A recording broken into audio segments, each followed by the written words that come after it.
Welcome to Bold Talk series where creativity, leadership, ideas, innovation come together. My name is Ludvik, and today I have a privilege to have a one-on-one conversation with George Fironov, co-founder and CEO of Talmatic. George, great seeing you. Welcome to our Bold Talk series. How are you? I'm very well, Epi, and thank you very much for inviting. Yeah, well, great that we're able to connect and have a conversation in these bold talks. These are short format videos, as for you know. And just wanted to basically start with the first question on the Talmatic.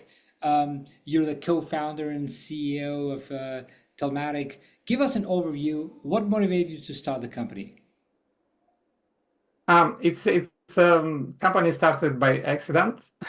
I've Okay. been working in logistics industry here in Ireland for more than 10 years. And originally I'm from Ukraine. We moved to Ireland more than 20 years ago with my family. And one of the then clients, logistics clients from London, they in the informal conversation asked me if I'd be able to find the React Native developers for their mobile app. Because I was from Ukraine and we had a friendly conversation, and I thought, yeah, I'll give it a go, and went to talk to my friend colleagues there, to my connections. Eventually, we found a great developer who been working for them for many years, and we still work with that client. And this is what led us to the starting the company. So eventually, we were thinking maybe that's what we should work as a bridge between the Ukraine and British Isles, Ireland and UK. Our first clients were here in Ireland, and then we slowly but surely acquired a few good clients in the United Kingdom, and then now we work with the mostly English-speaking countries, with the United States, Canada, New Zealand, Australia. But we also have clients in continental Europe, in Germany, in Cyprus, in Switzerland, in France. So we're growing steadily All since right, then. great. So I would say now the global is more focused than just like a regional, I would say, right? Correct. Yeah, we started as a regional because it was easy. We had some connections here in Ireland. There is a saying in Ireland: it doesn't matter what you do, it matters who you know. So Yeah, that's how it started. And yeah, we grow steadily, and we're picking up new clients in different parts of the world nice. as we speak. Now with Tomatic, what is the main focus? Is it mostly developers or is like other specialized skills?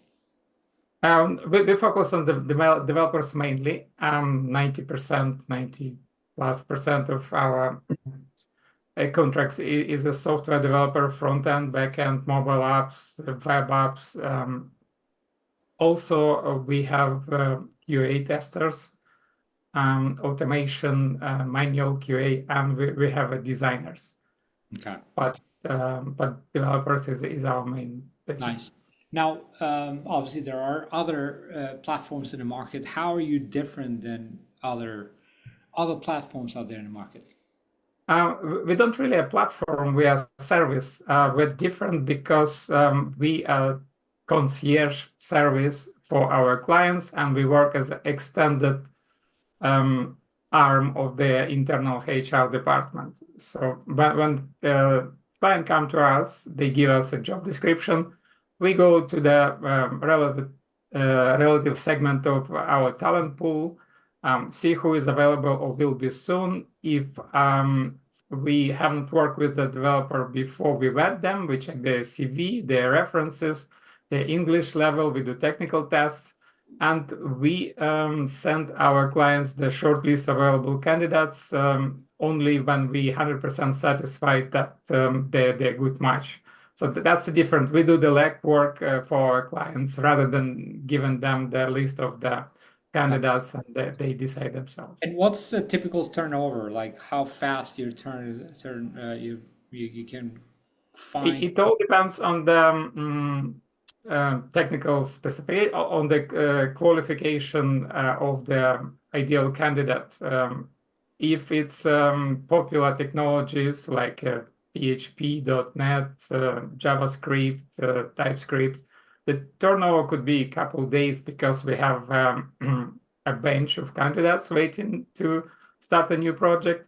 If it's something niche, then it might take up to 2 weeks. But yeah, in those.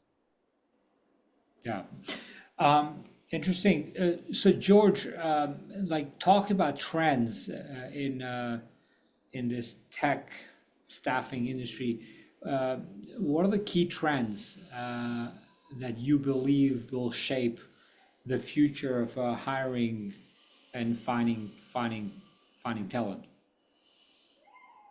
Flexibility is one of the if the major factors. So companies look into ways to rapidly expand their team, and in many cases, in some cases, unfortunately, they looking for the ways to decrease the size of their teams. And we saw that the COVID was a good example when before the COVID, the rejection that we heard a lot was we only hire in house. And then COVID hit. The big companies like Microsoft, Google, and Facebook, they started to hire remotely. And that trend kickstarted the movement that all our potential clients, they came back to us and said, okay, we are ready to hire remotely. And that was a big increase in number of contracts we had in our revenue since then. And the market goes up and down. Now, maybe a year ago, maybe more, we saw that the same big companies, they started to lay off some of their development force, and a lot of developers on the market at the moment. And some of the companies go back to the in-house model rather than remote or nearshoring or outsource. And I think that's why I think the flexibility is the main factor in the future. So if company find ways to quickly hire developers when they need, and let them go without financial difficulties for both parts, that this is where the future is, in my opinion. Well, I mean, yeah, there is now there's no need to explain that much anymore to the companies in terms of revolt, even like, for startups when you're looking for investors. So it's becoming kind of a norm in a way. That doesn't really matter much in terms of being in physical offices. Now, for you, it's been from a day one because you've been pretty much like having the developers from Ukraine giving that type of services to the UK market. And I assume back then they did not move to UK. They were just working remotely, right? That's correct. Yeah, they So work you're like remotely way from. ahead in the trends, I would say. We're not the first, that's for sure. But yeah, there's more and more companies starting. I can see that they open up for the nearshoring. That's when the developer work on the same continent, and offshoring when they work from like far parts of the world, like India or Vietnam or Philippines. Yeah. So that trend is continuous, and it will grow. Yeah. So besides that trend, my question is, what technological trend do you see uh, in your space? Technologically, it's after the COVID, the big thing is the artificial intelligence, AI. The companies are building their internal processes using AI, and they also building the features and new services based on the AI. So there is a big demand for development in this area, that's for sure. Also, mobile apps are picking up compared to the web. So we all have mobile phones, and I don't know, but more than 50% of our interaction with the web is through the mobile phone now. So that's another trend that will continue. And what else? What do you see? Do you see a VR as a one trend that is about to happen?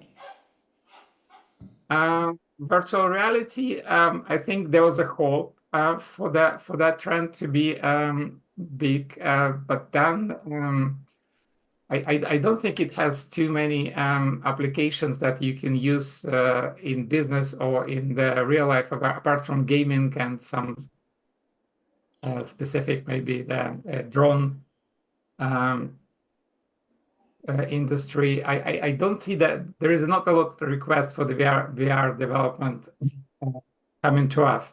Okay. That's that's what I can say. So you don't have a request from the companies looking for a VR developers, for example. Not as much as compared to the mobile app or AI. Yeah. So I would say mobile app is probably the largest one, I would say, right? Correct. Yeah. Blockchain is another interesting trend, and there is a lot of young companies that trying to get into the market with all sorts of the services facilitating the use of cryptocurrency, and this is a big trend, and we have the good few clients in this area. Nice. Now, obviously, the being in business means you gotta always think about growth. How do you identify and prioritize growth opportunities in a competitive market like yours? Um, we always work closely with our current clients, and we also trying to participate in the networking events. And this is the best way to get a feedback on the market when you talk to clients. And for example, some of our clients, they move into their development to a cost-effective location like India, for example.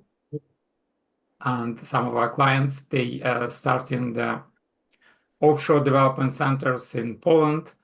And so these insights give us the idea where to look for our new candidates, which markets to go in terms of sourcing, and which markets to go in terms of finding new clients. Yeah. Now, obviously, running a business requires a leadership that it's always ahead with certain qualities.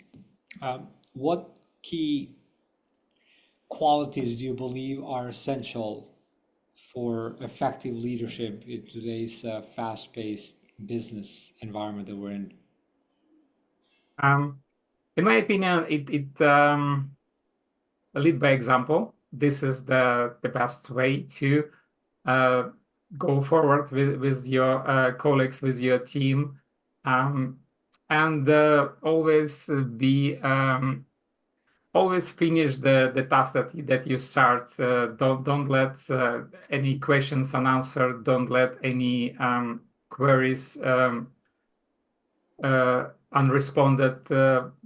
Just do your homework, and be always be there, or show up. Always give the support to your colleagues, and this will the little things, that little improvements, the discipline will help to drive forward the whole team. Because I don't personally like when someone is not I'm not saying that not doing their job, but not paying enough attention to the simple day-to-day tasks. Mhm. And I think the punctuality and discipline is the key. Yeah, there's this saying that say talent is what is it? Talent is cheap, discipline is expensive. That's it. Yeah, yeah. And you don't have to be born with discipline. You can develop, Yeah. and you can stick to that. Yeah.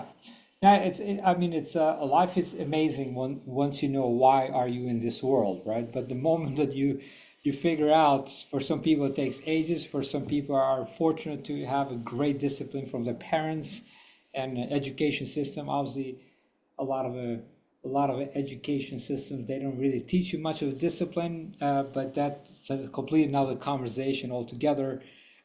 Now, when you're when you're looking in terms of the inspiring teams, George, how do you maintain resilience while you're inspiring your team during times of uncertainty? Like we're living in a world, like you said you're from Ukraine, and the world is like, how terrible is the whole beautiful country is like upside down, and have uncertainty everywhere with the things that's happening all around the world. How do you maintain that resilience and inspire the team at the same time? Sadly, the war in Ukraine, it's a terrible catastrophe, and it changed the lives of many people, and sadly, many people lost their lives. And for our team, for developers in Ukraine, it was a challenging time. First, when the war started, we were helping them to move to the safe locations. Later, we supporting them with the simple things like electricity generators and internet connections. But most of the time, being focused on their work, it helps to get with the day-by-day difficulties. Some of the developers told me that thank you that we have that work, so I can switch my mind and focus and do what I love, and it helps to get through. Yeah, yeah, yeah. Well, let's hope for a better world. Yeah, please God. And yeah, we must dedicate time to pray for a greatness and to have a great leaders out there. Now, George, what does the word bold mean to you? Bold for me is that person who set the goal and they trying to do his best to achieve. It's not always that the goal you set at the beginning, it's not always that the place where you end up, because along the way the destination could change. It's called pivot. That's what happened in our case. That we we always wanted to have our own business, but we started different business and up with Talmatic as an accident. So the bolt is not the person, not only the person who set the goal and go all the way to reach it, but who can do some reflection and maybe change the course, maybe pivot, but keep going. That's the main thing is that never stop. Try to if you cannot find the solution, you don't give up. You just see that from different angle and get there eventually. Maybe not in the same place, but you get somewhere. Yeah, very well said. We many times we don't know exactly what is our best destination. However, as an entrepreneur, we want to be very crystal clear how the destination looks like. But you said very well, like being willing to change and be able to pivot and change, and resilience and bring forth and never give up. George, I truly enjoyed this conversation. Always be bold. Congrats on all your achievements and successes. Wishing you and prayers for your country to overcome the challenge that you're facing right now. Thank you for joining me in this Bold Talk series, and looking forward to seeing you again soon. Take care, be great, and be bold always. Thank you for having me. Thank you.